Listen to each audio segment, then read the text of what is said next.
સમાચાર સવારમાં આપનું સ્વાગત છે। આજના તાજા અને મહત્વપૂર્ણ સમાચારો પર એક નજર કરીએ તે પહેલા ચેનલને સબસ્ક્રાઇબ કરી લો। નવરાત્રી પર થશે ભારે વરસાદ। રાજ્યમાં ચોમાસું હાલ અંતિમ તબક્કામાં છે, ત્યારે બંગાળની ખાડીમાં નવું સાયક્લોનિક સર્ક્યુલેશન સર્જાઈ રહ્યું છે, જે રાજ્યમાં ફરીથી ભારે વરસાદ લાવી શકે છે। હવામાન નિષ્ણાત પરેશ ગોસ્વામી અને હવામાન વિભાગની આગાહી અનુસાર આગામી સપ્તાહ દરમિયાન રાજ્યના મોટાભાગના વિસ્તારોમાં ભારે વરસાદ અને ગાજવીજ સાથે પવનની તીવ્રતા રહેશે। આ વરસાદથી નવરાત્રીના તહેવાર દરમિયાન ગરબા અને ઉજવણીમાં વિઘ્ન ઊભો થઈ શકે છે।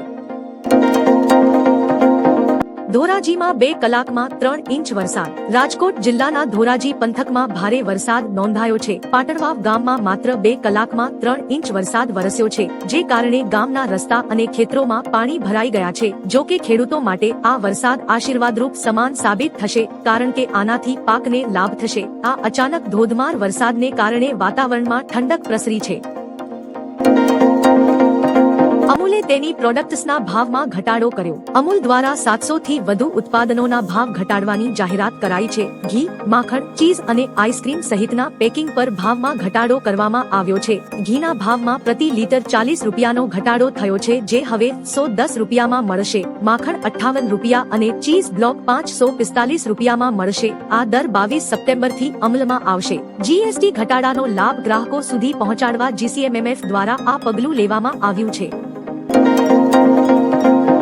પીએમ મોદી દ્વારા 34,200 કરોડના વિકાસ પ્રોજેક્ટનું લોકાર્પણ। વડાપ્રધાન નરેન્દ્ર મોદીએ ભાવનગરમાં સમુદ્ર સે સમૃદ્ધિ કાર્યક્રમ હેઠળ 34,200 કરોડથી વધુના વિકાસ પ્રોજેક્ટ્સનું ઉદ્ઘાટન અને શિલાન્યાસ કર્યો। આ પ્રોજેક્ટ્સમાં બંદરોનો વિકાસ, LNG infrastructure, renewable energy, healthcare અને હાઈવે જેવી બાબતોનો સમાવેશ થાય છે। આ પહેલનો મુખ્ય ઉદ્દેશ ગુજરાતના દરિયાકાંઠાના વિસ્તારોને વિકસાવવા અને દેશના આર્થિક વિકાસને વેગ આપવાનો છે।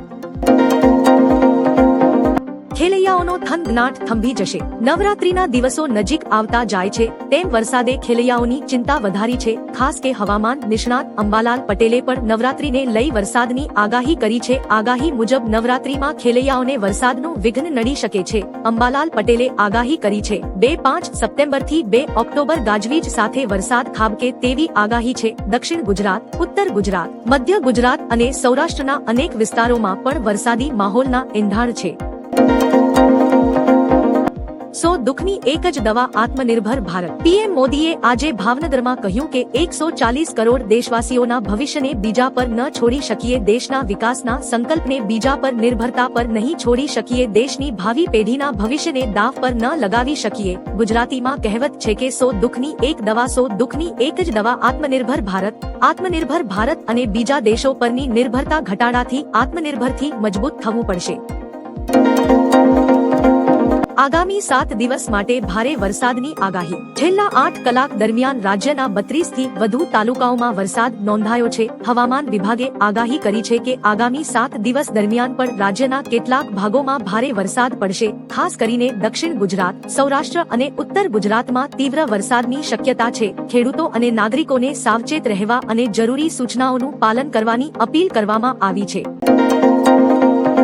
વરસાદ ખેલૈયાઓના રંગમાં ભંગ પાડશે। અમદાવાદમાં નોરતાની શરૂઆત પહેલા હવામાન વિભાગે હળવાથી મધ્યમ વરસાદની આગાહી કરી છે। આજથી 22 સપ્ટેમ્બર દરમિયાન 30 થી 40 કિમી પ્રતિ કલાકની ગતિએ પવન સાથે વરસાદ પડવાની શક્યતા છે। 2-3 થી 25 સપ્ટેમ્બર દરમિયાન પણ વરસાદ ચાલુ રહી શકે છે, જ્યારે 26 થી 29 સપ્ટેમ્બરે વરસાદની સંભાવના ઓછી છે। 3-0 સપ્ટેમ્બરે ફરી વરસાદની શક્યતા છે। વરસાદ ખેલૈયાઓની મજા બગાડી શકે છે।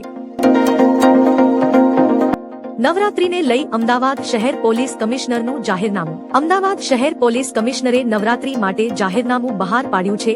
નવરાત્રી અને દશેરા 22 સપ્ટેમ્બરથી 2 ઓક્ટોબર પર રાત્રિ 10 થી 12 વાગ્યા સુધી જ માઇક સિસ્ટમ, લાઉડ સ્પીકર અને પબ્લિક એડ્રેસ સિસ્ટમ ચાલુ રાખી શકાશે। રાત્રિ 12 પછી આ સિસ્ટમનો ઉપયોગ પરવાનગી રહેશે નહીં। હોસ્પિટલ, શૈક્ષણિક સંસ્થાઓ અને અદાલતોના 100 મીટર વિસ્તારમાં માઇક સિસ્ટમનો ઉપયોગ પ્રતિબંધિત રહેશે। સુરતમાં 3 દિવસથી ભારે વરસાદ. હવામાન વિભાગે આગામી 24 કલાકને લઈ દક્ષિણ ગુજરાત માટે ભારે ગણાવ્યા છે. ફરીથી લો પ્રેશર સિસ્ટમ સક્રિય થવાના કારણે ફરી એકવાર સુરત સહિત ગુજરાતનો વારો છે. આગામી 24 કલાક ભારે હોવાનું હવામાન વિભાગે આગાહી કરી છે. સવારથી જ સુરતના અનેક વિસ્તારોમાં ભારે વરસાદ વરસ્યો છે. લિંબાયત સહિત અનેક વિસ્તારોમાં ભારે વરસાદ ખાબક્યો છે. લિંબાયતમાં 2 કલાકમાં 4.5 ઇંચ વરસાદ ખાબક્યો હતો. વરસાદી પાણીને લઈ હાલાકી સર્જાઈ છે. 5000 વર્ષ પહેલાનું લોથલ ફરી જોવા મળશે. લોથલ ખાતે નિર્માણ પામી રહેલા નેશનલ મેરીટાઈમ હેરિટેજ કોમ્પ્લેક્સમાં 5000 વર્ષ જૂના દરિયાઈ વારસાને આધુનિક ટેકનોલોજીથી જીવંત કરવામાં આવશે. લોથલ હડપ્પન સંસ્કૃતિનું અગ્રણી શહેર, જ્યાં વિશ્વનું સૌથી જૂનું માનવસર્જિત ડોકયાર્ડ હતું. સામાન્ય માણસ પ્રાચીન ઇતિહાસને સરળતાથી સમજી શકે તે માટે વિશેષ આયોજન કરવામાં આવી રહ્યું છે. અહીં સૌથી ઊંચું લાઇટ હાઉસ મ્યુઝિયમ પણ તૈયાર થશે. ભરૂચમાં લાંબા વિરામ બાદ વરસાદ. ભરૂચમાં લાંબા વિરામ બાદ બપોરથી વીજળીના કડાકા સાથે ધોધમાર વરસાદ શરૂ થયો હતો. કાળા વાદળો વાતા માર્ગો પર પાણી વહેવા લાગ્યા અને નીચાણવાળા વિસ્તારોમાં પાણી ભરાયા, જેથી વાહન ચાલકોને મુશ્કેલી પડી છે. વિઝિબિલિટી ઘટતા વાહન વ્યવહાર ધીમો પડ્યો હતો. વરસાદે ગરમીથી રાહત આપી લોકોમાં આનંદ છવાયો, પરંતુ ખેડૂતો ચિંતિત બન્યા છે. કપાસ સહિતના પાકોને નુકસાનની ભીતિએ ખેડૂતો મૂંઝવણમાં છે. તહેવારો પહેલા સિંગતેલ અને કપાસિયા તેલ સસ્તા. રાજકોટમાં ખુલતા બજારે સિંગતેલ, કપાસિયા તેલ અને પામતેલના ભાવમાં ઘટાડો નોંધાયો છે. સિંગતેલમાં 15 રૂપિયા, કપાસિયા તેલમાં 20 રૂપિયા અને પામતેલમાં 10 રૂપિયાનો ઘટાડો થયો છે. મગફળી અને કપાસના વધારે ઉત્પાદન તથા સરકાર દ્વારા કસ્ટમ ડ્યુટી ઘટાડવાના પગલાથી ખાદ્ય તેલના ભાવ ઘટ્યા છે. કેન્દ્ર સરકારે ક્રૂડ પામ, સોયાબીન અને સૂર્યમુખી તેલ પરની ડ્યુટી 20%થી ઘટાડીને 10% કરી દીધી છે.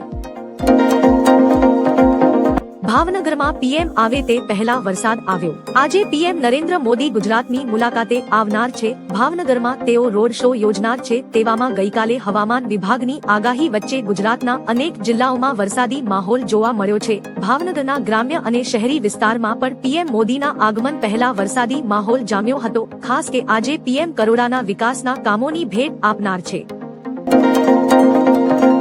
મગફળી રજીસ્ટ્રેશન રદ થતા ખેડૂતો પરેશાન. સૌરાષ્ટ્રના ખેડૂતોને ટેકાના ભાવે મગફળીના રજીસ્ટ્રેશન રદ થયાના મેસેજ મળતા ચિંતા ફેલાઈ છે. અનેક ગામોમાં ખેડૂતોએ વિરોધ નોંધાવ્યો છે. સરકારી અધિકારીઓએ સ્પષ્ટતા કરી છે કે આ મેસેજ ચકાસણીનો એક ભાગ છે અને ગભરાવવાની જરૂર નથી. સેટેલાઇટ સર્વેમાં વાવેતર ન દેખાતા ખેડૂતોને આવા મેસેજ મળ્યા છે. ખેડૂતોએ કહ્યું કે આનાથી તેમને ખોટા ધક્કા ખાવા પડે છે અને સમયનો વ્યય થાય છે.